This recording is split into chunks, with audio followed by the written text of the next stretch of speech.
રામ સીતારામ. હાલો family, જો આજ બટેકાનો ગોટા બનાવું છું. આજ બટેકાનો પ્રોગ્રામ છે. જો ગરમા ગરમ ગોટા થાય છે. બધા ફેમિલી આવી જાઓ જમવા. અને પસંદ આવે તો લાઈક और ફોલો કરો, શેર કરો. તમારા સપોર્ટની અમને જરૂર છે ભાઈ. થોડો થોડો સપોર્ટ કરતા રહો. અને હાલો ગરમા ગરમ ગોટા ખાવા.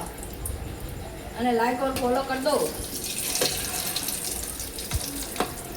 જો મોટા મોટા ગોટા બનાવ્યા છે, કેવા મસ્ત બનાવ્યા છે, ટેસ્ટી બધું.